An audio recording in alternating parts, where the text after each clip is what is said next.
નમસ્કાર દોસ્તો, Sabarkantha Aravalli charitable trust આજે આપણે એવી સંસ્થાની મુલાકાતે છે જ્યાં રિટાયર્ડ અધિકારીઓ અને કર્મચારીઓ આ સંસ્થાનું સંચાલન કરે છે, એટલે કે ટ્રસ્ટીઓ છે.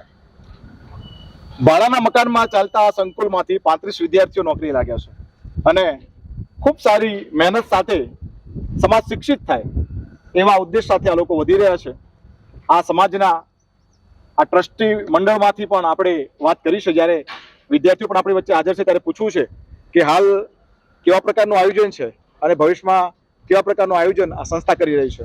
જ્યારે 2018થી Sabarkantha Aravalli education charitable trust દ્વારા મુહિમ ઉપાડવામાં આવી ત્યારે શરૂઆત હું પહેલા જ દિવસથી જોડાયેલો છું આ સંસ્થા સાથે વિદ્યાર્થી તરીકે.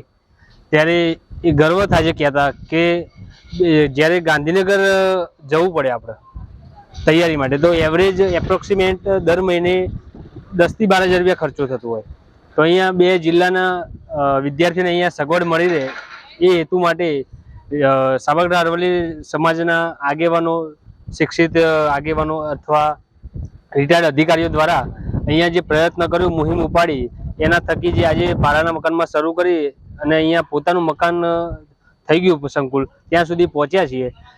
ત્યાંથી શરૂ કરી અત્યારે હાલ 120 ભાઈઓ અને બહેનો અહીંયા રજીસ્ટ્રેશન થયેલું છે અને અહીંયા ચાલુ છે ક્લાસીસ. વિવેકાનંદ એકેડમી દ્વારા અહીંયા ક્લાસીસ ચાલુ કરવામાં છે પોલીસ કોન્સ્ટેબલ અને પીએસઆઈના. એમાં દર શનિ રવિ ક્લાસ હોય છે. સોમથી શુક્ર સવારે 8 થી 6 વાગ્યા સુધી લાઇબ્રેરી ચાલુ હોય છે અને જે ફેકલ્ટીને જે પણ વિષય વાઇઝ, સબ્જેક્ટ વાઇઝ લેક્ચર લેવામાં આવે છે અને બાળકોને જે વિષયના જે પુસ્તકો જે જોઈએ, જે માર્ગદર્શન હેતુ એમને જોઈએ દરેક ટ્રસ્ટ સંસ્થા તરફથી અમને મળી રહે છે. ખૂબ સરસ. જે લોકો છેવાડાના ગામડામાંથી પણ અહીં સહકાર આપે છે, આ સમાજના સહકાર થકી જ સંભવ છે, ત્યારે સૌ દાતાઓનો અમે આભાર વ્યક્ત કરીએ છીએ. ભાઈ, હાલ આ સંસ્થામાં કેવા પ્રકારની સુવિધાઓ ચાલુ છે અને ભવિષ્યમાં પણ શું કરવા માટેનું આયોજન છે? હાલ સાબરકાંઠા અરવલ્લી ખાતે 120 છોકરા છોકરીઓ રજીસ્ટ્રેશન થયેલ છે. દર શનિ રવિ એકેડમી દ્વારા, વિવેકાનંદ એકેડમી દ્વારા ક્લાસ શરૂ થયેલ છે. તેથી વીકલી ટેસ્ટ લેવામાં આવે છે જી અને રોજ માટે છોકરીઓ છોકરા રોજ વાંચવા માટે આવે છે. ખૂબ સારું આયોજન થઈ રહ્યું છે સમાજ માટે. આગળનું આયોજન ખૂબ સરસ. ચલો વહાં દીપ જલાય જહાં અભી ભી અંધેરા હૈ. સમાજના છેવાડાના ગામડાઓમાં શિક્ષણનું અજવાળું કરતા સાબરકાંઠા અરવલ્લી ચેરિટેબલ ટ્રસ્ટના તમામ ટ્રસ્ટીઓને આભાર વ્યક્ત કર્યો છે. સાથે સાથે આજુબાજુના ગામડાઓમાંથી તમામ મિત્રો આ મુહિમમાં જોડાય, આપણે સૌ શિક્ષિત સમાજ તૈયાર કરીએ એવા ઉમદા આશય સાથે જય હિન્દ. આ ટ્રસ્ટની શરૂઆત અમે બધા 5-10 અધિકારીએ વિચાર્યું કે આપણા 2 જિલ્લામાં શૈક્ષણિક રીતે અને નોકરી માટે છોકરાઓને પ્રેરણા મળે એ માટે એક સંસ્થા ઊભી કરવી જરૂરી છે. એ માટે અમે બધાએ એક મોટી મિટિંગ કરી.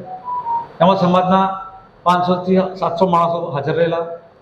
અમે નક્કી કર્યું કે આપણે આ એક ટ્રસ્ટની નિમણૂક કરવી છે. સમાજે અમને એ બાબતે સહકાર આપ્યો.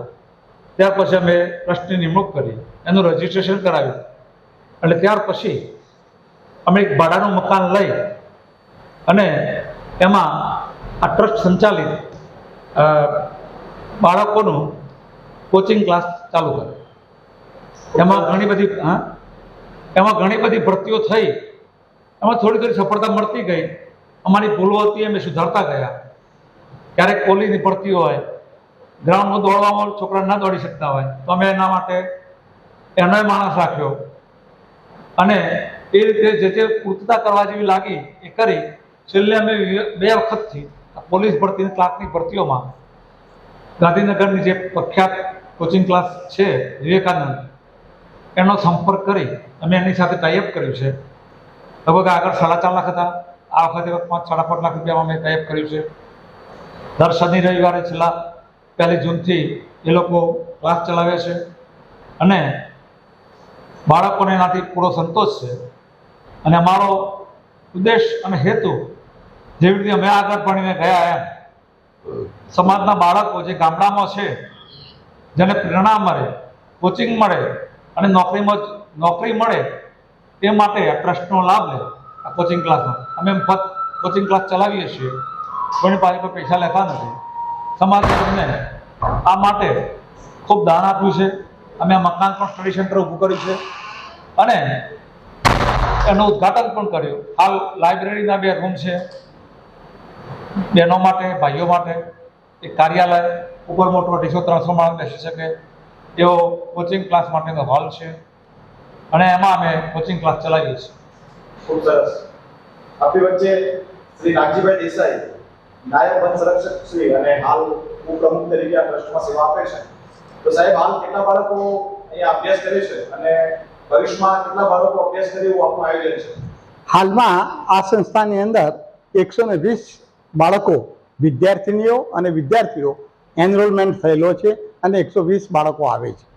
અમારું પ્લાનિંગ એવું છે કે 200 વિદ્યાર્થીઓ અને વિદ્યાર્થીનીઓ કુલ આ સંસ્થામાં આવીને આ કોચિંગ ક્લાસનો લાભ લે, એમના આગામી નોકરીઓ માટે અહીં વિવેકાનંદ એકેડેમી દ્વારા રોકવામાં આવેલા નિષ્ણાતો દ્વારાથી તેમનું કોચિંગ મેળવે અને ખૂબ જ મહેનત કરીને સરકારી નોકરીઓમાં પોતાની શ્રેષ્ઠતાને ઉપર લઈ જાય અને સિલેક્શનમાં આવી જાય એવા અમારા પ્રયત્નો રહેલા છે. સાથે સાથે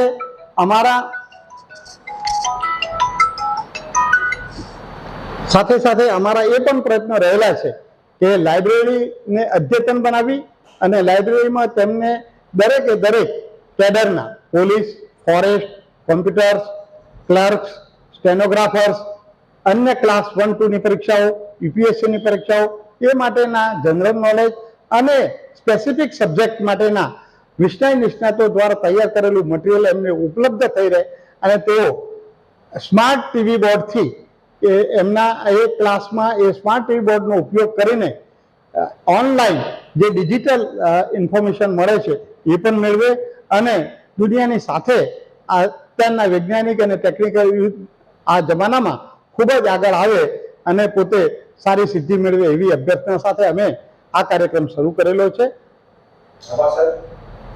દેસાઈ સાહેબ, નિવૃત્ત ડીવાયએસપી અને ગોરા ગામના વતની છે. સાહેબ, ભવિષ્યમાં આ ટ્રસ્ટ ચલાવવા માટે દાનની જરૂર પડશે, તો એ માટે ટ્રસ્ટ તરફથી શું આયોજન છે, ક્યાંથી મેળવીશું? ટ્રસ્ટને જ્યારે જરૂરિયાતો ઊભી થઈ ત્યારે કોઈ પૈસાના અભાવે કોઈ કામ ઊભું રહ્યું નથી. શરૂમાં એવા આવે કે આપણે પૈસાની શું વ્યવસ્થા કરવી, પણ એવા સંજોગો ઊભા થાય છે. એવી ટીમ છે કે એ ટીમ એનું આયોજન કરી શકે છે. ટીમની એક સારી ઇમેજ છે, સંઘ શક્તિ છે. જે ટ્રસ્ટ છે એમાં જે ટ્રસ્ટીઓ છે એમની સંગઠનની એક સારી શક્તિ છે, સારી વિચારધારા છે અને સંઘ શક્તિથી આખી ફંડની વ્યવસ્થા થઈ જાય છે. ભવિષ્યમાં વધુ જરૂરિયાતો ઊભી થશે તો પણ દાતાઓ મળશે. જ્યારે સારું સંચાલન થઈ રહ્યું છે તો દાતાઓ મળવાના જ છે. ગામ ભાઈના પોવાડા માવજીભાઈ દેસાઈ, જેઓ બીએસએનએલમાં ક્લાસ અધિકારી હતા, અત્યારે ટ્રસ્ટી તરીકે સેવા આપે છે. સાહેબ, અહીંયા માલધારી સમાજ, જવારી સમાજને શિક્ષણની ભૂખ જાગી છે, તો એવા સમયમાં આ જિલ્લામાં ખાસ કરી તલોદ આસપાસના ગામડામાં બાળકો આવે છે. આ બાળકો દરેક ગામના આવે છે અને દરેક ગામમાં આપણે અહીંથી જાહેરાત કરવામાં આવે છે કે તલોદની અંદર જે સ્ટડી સેન્ટર બનાવેલું છે, રબારી સમાજ બંને જિલ્લાના સમાજના ટ્રસ્ટીઓ છે અને સારું ચલાવે છે અને વિવેકાનંદની જે એજન્સી છે એ અહીંયા કોચિંગ ક્લાસ ચલાવવા માટે એ લોકોને બી રોકેલા છે અને ફ્રીમાં બધી સર્વિસ આપવામાં આવે છે. એસી હોલ બનાવેલા છે, ભાઈઓ માટે અલગ છે, બહેનો માટે અલગ છે. સવારના 8 થી સાંજના 8 સુધી આ વ્યવસ્થા છોકરાઓ માટે છે, બહેનો માટે સવારે 8 થી સાંજે 6 વાગ્યા સુધીની છે. એ રીતે દરેક ગામડે માલધારી સમાજમાં જાહેરાત કરી છે. એના લીધે છોકરાઓની સંખ્યા આવવાની ચાલુ થઈ છે અને આગળ જતા કદાચ જો આ હોલ બી આપણો નાનો પડશે એટલે આપણે બીજી વ્યવસ્થા કરવાની બી તૈયારી રાખવી પડશે. ખૂબ સરસ. ટ્રસ્ટના પ્રમુખશ્રીને પ્રશ્ન કરીએ કે સમાજને કોઈ સંદેશ? સમાજને આ ટ્રસ્ટ વતી હું એવો સંદેશ આપવા માંગુ છું કે આ ટ્રસ્ટનો હેતુ સમાજમાં શિક્ષણનો ફેલાવો થાય. આપણા બાળકો જે ગામડાઓમાં શાળાઓમાં ભણે છે ત્યાં કેટલાક પ્રશ્નો એમને રહેશે, ખાસ કરીને અગત્યના વિષયો જેવા કે સાયન્સ, મેથ્સ, ઇંગ્લિશ, જેના કારણે આપણા બાળકો નોકરીમાં સિલેક્શન થવામાં ક્યારેક વંચિત રહી જાય છે. તો મારો સમાજને સંદેશ છે કે તમે બધા આ ટ્રસ્ટના સ્ટડી સેન્ટરમાં તમારા બાળકોને મોકલો કે જેઓ 12મું ધોરણ પાસ છે, ગ્રેજ્યુએટ છે, એટલે કે 12મા ધોરણથી આગળ જે અભ્યાસ કર્યો છે, આગળ કરે છે, એ બધાને મોકલો અને આનો લાભ લો. અમે ભવિષ્યમાં પણ અંગ્રેજી, ગણિત અને વિજ્ઞાન માટે જે 2 જિલ્લાના શિક્ષકો છે એ શિક્ષકો સાથે વાત કરતા તેઓ તૈયારી બતાવેલો હોય. ભવિષ્યમાં આપણે એ વિષયોનો ક્લાસીસ પણ ચલાવવાનું વિચારી રહ્યા છીએ. જો બધા બાળકો રસ લઈને અહીં આવશે તો એમને ખૂબ ફાયદો થશે. સમાજને મારો એક સંદેશ છે કે આ અમે બધા રિટાયર ઓફિસર છીએ, મોટાભાગના બહાર રહીએ છીએ. સમાજના જે બાળકો વંચિત છે, ગાંધીનગર જેવામાં ક્લાસીસમાં જઈ શકે એમ નથી, એમના માટે આ મફત અમે કોચિંગ ક્લાસની અને લાઇબ્રેરીની સુવિધા આપીએ છીએ, પુસ્તકો આપીએ છીએ. એનો લાભ લેવડાવે, પોતાના બાળકોને તૈયાર કરે, જેથી બાળકો એકબીજાને જોઈને પણ પ્રેરિત થાય, મહેનત કરે અને વધારે બાળકોને નોકરી મળવાની તક રહે. खूब सरस. माना के अंधेरा बना है, दीप जलाना कहाँ मना है. आप सब अपना निश्चित एમાં સફળ થાઓ એવી શુભકામનાઓ સાથે જય હિન્દ. જય હિન્દ. દોસ્તો, અલગ અલગ દાતાઓએ આ સંકુલને દાન આપ્યું છે, ત્યારે જાણવું છે કે કયા કયા દાતાઓએ દાન મળ્યું છે. અહીંયા સાબરકાંઠા અરવલ્લી એજ્યુકેશન ચેરિટેબલ ટ્રસ્ટમાં મુખ્ય ભૂમિના દાતા શ્રી બાબુભાઈ મકતુપુર ભામાસા સાંસદ સાહેબ તથા મુખ્ય સંકુલના દાતા શ્રી ભુવાજી ઈશ્વરભાઈ, સ્વર્ગસ્થ ઈશ્વરભાઈ તથા હસ્તે સાહરભાઈ ભુવાજી તથા વિપુલભાઈ ભુવાજી કાબુદા તરફથી મળેલ છે. તથા મુખ્ય સંકુલના દાતા શ્રી બીજા છે વિરમભાઈ લાખરોડા તથા મુખ્ય ગેટના દાતા શ્રી છે ભુવાજી ચેતનભાઈ નારાયણભાઈ કઠવાળા તથા જેનાથી જે થકી દાન મળ્યું છે, જેને જે ફૂલની પાંખડી જેને પણ આપ્યું છે એ સૌનો અમે વિદ્યાર્થીઓ સૌનો આભાર વ્યક્ત કરીએ છીએ. સમાજ આપ સૌનું ઋણી રહેશે. આવનારી પેઢીઓ આપ સૌના આ ઋણને યાદ રાખશે. ધન્યવાદ.